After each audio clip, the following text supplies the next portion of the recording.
Hey, Rubin here. Do you get so nervous that you completely lose your focus when somebody watches you as you work? Okay, so it could be your managers or your coworkers watching you as you speak in front of people, or watching you as you do some task and you completely freeze, you completely tense up, and you completely lose your focus. So in this video, I want to talk about this performance anxiety, why this happens, why you lose your focus like that, and then more importantly, by the end of the video, I want to show you how to get into your optimal performance range so you can perform at your best and absolutely thrive in the workplace. All right, so let's get into it right now. All right, so I'm going to first help frame this performance anxiety with this diagram here. It's going to really just help you expand your awareness, the underlying mechanism of why that performance anxiety is there, okay? And so in this diagram here, you'll see I have performance here, right here on the y-axis, and I have emotional arousal on the x-axis. Both of these axes, they have low and high, okay? And then we have this diagram here.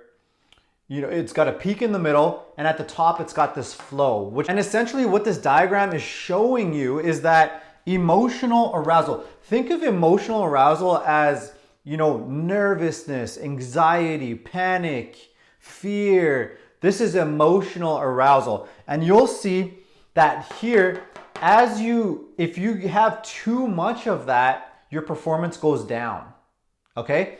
And if you have too little of it, if you don't feel anything at all, your performance will always go down as well, okay?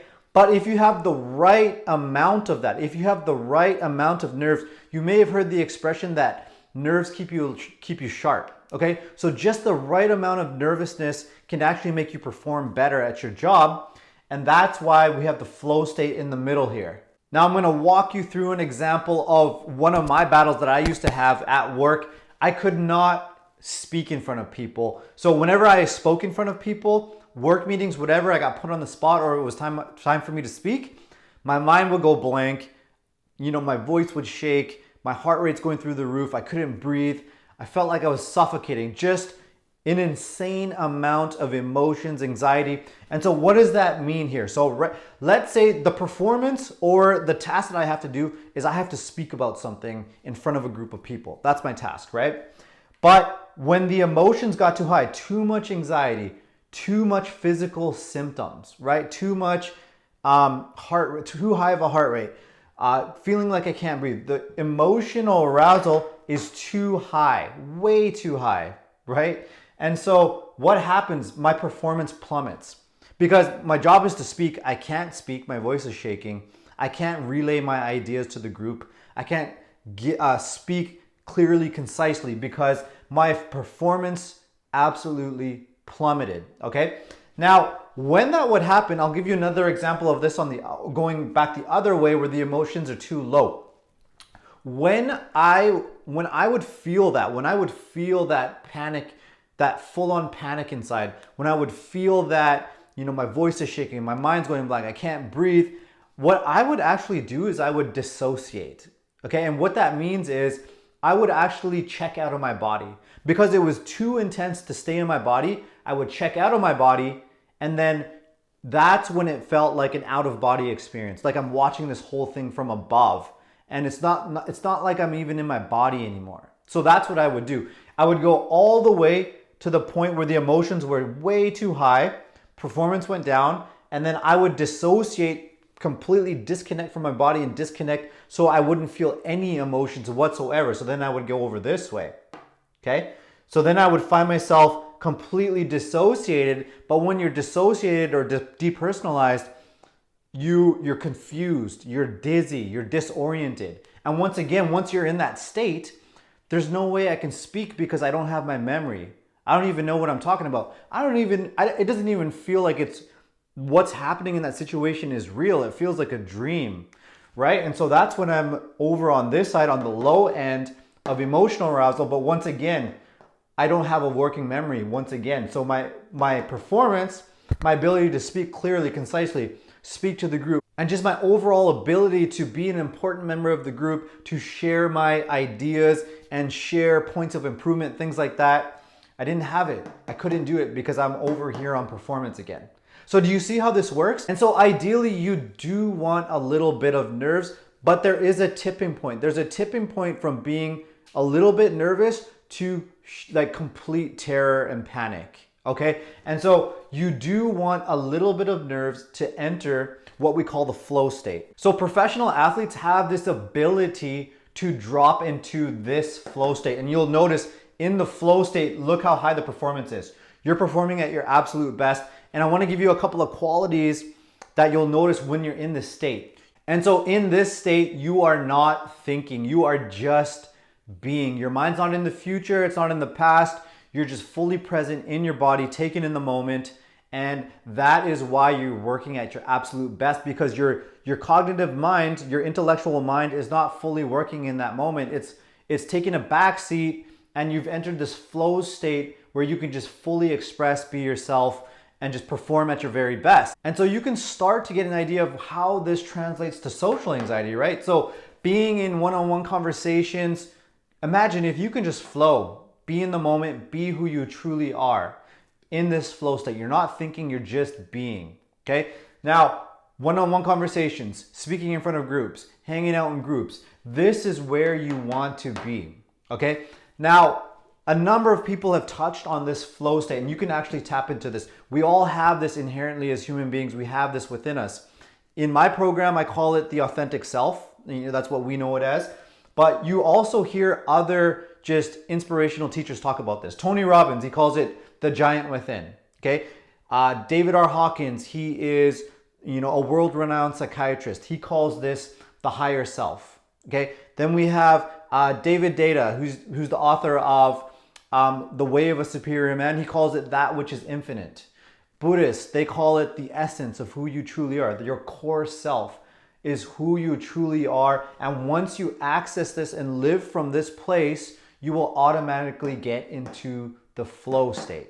And so to drop into this state at will, you have to find a way for what I call emotional regulation, okay? What do I mean by that? Regulating your emotions, not feeling too many emotions, not feeling too little, but right in that optimal range. And I'm gonna give you an example of how this happens. So emotional regulation is, let's say you're extremely nervous before a speech or something like that, and you're over here. So your performance is about to go down. It's right before the speech, but you're so nervous, you have so much stimulation. Some people have given themselves positive affirmation, positive self-talk, or they'll visualize themselves going through the speech. And what'll that do? That'll bring them back over to optimal performance, because when you give yourself the affirmations or you give yourself that visualization, what it does, it brings the emotions down, it brings the anxiety down. And then once that happens, once that goes down, then the performance goes up and you hit that flow state, right? I personally didn't find a whole lot of luck from positive affirmations, because the trauma I experienced in my life, the emotions were way too intense, so I wasn't able to get it through positive affirmations and just visualization. So these surface level techniques, tips and tricks, they didn't work for me. My anxiety was way too intense. The panic attacks, the social anxiety attacks were way too intense for me to just tell myself, give myself positive self-talk. But what I did do is I noticed when I was about to speak in front of people, what the fear around was being humiliated, being embarrassed. And so what did that tell me? I had old memories. I had old memories of being embarrassed, being humiliated, and I had to go back, because you have to realize that your memories are always stored. If this is a memory, it's stored with a bunch of feelings around it. And so one example of these kinds of memories was getting shamed, getting screamed at by my dad on the soccer field. Every single time I made a mistake, he would scream at me, scream my name. What the hell is wrong with you? What are you doing? Every single time I made a mistake on the soccer field. And then I remember always looking up and the crowd was just staring at me. Like, it was completely humiliating. So that's the old memory, but the humiliating feelings, that is what's stored with the memory. And that is what's taking me out of the flow state in the present moment, because I'm essentially flashing back to those moments and those feelings are coming back like it's gonna happen again. How do I know that? Is because it's a very specific fear around being humiliated. So I went back to the soccer memories and I was able to remove the feelings from it. And what does that do? When you remove the feelings, from those old memories, the feelings don't take you out of the flow state.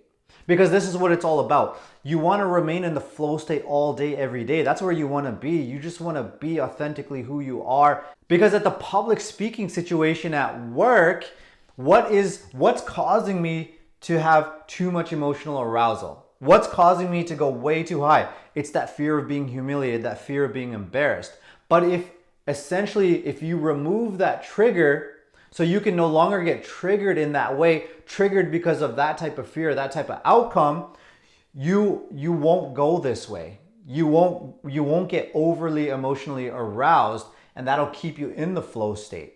And so there's different ways to approach this, right? Like some people do breath work. I used to do a lot of breath work. So people will, when they found the emotional arousal is getting too high, they'll do high performance breath work to get them back into the flow state. That's one example. The Navy SEALs, they do box breathing and things like that. So there's different breathing techniques you can do. But for me, the most important thing was I didn't want it to go this way at all. So for me, that was more so managing. It was going too high and then using breath work to go back down, or going too high and trying to use positive affirmations to go back down. And so hands down, the most effective approach that I've found is going back to the old memories and reprocessing the feelings around it, so those feelings are no longer triggering you into this high zone and plummeting your performance at the same time. And so you really want to work smart, not hard. You don't want to just cope and manage. And I'll give you an example of this because I'm guilty of this too, right? I went to go to Toastmasters to fix the public speaking issue without fixing this emotional arousal issue. And what I did is I would try to give speeches, my voice would shake, my mind would go blank, I would get embarrassed, and then I wouldn't show up there for a little while. But once I was able to fix this, I could do my 10 speeches, my introductory speeches, 10 speeches, no problem. Because think about it, if you're doing these speeches or you're doing these work performance tasks and things like that, and you don't feel like you're at risk for freaking out and having panic attacks and things like that, you're gonna be open to so much more risk. It's gonna feel like way less resistance. And that's why I focus on this first, because remember, if you're only at risk for feeling a little bit of nerves, what's the worst that could happen? I spoke at my wedding a few years back. I spoke at my wedding with hundreds of people. It was no problem.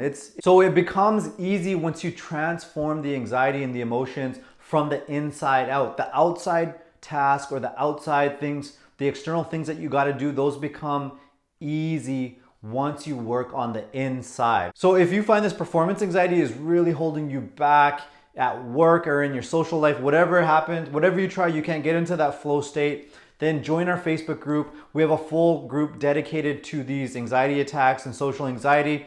And there's a great group of people in there. You can come in, connect, build relationships, and I'm in there as well, so you can ask me questions and I can support you along your journey. And you can also connect with me on Instagram. I'm gonna put both links below the video.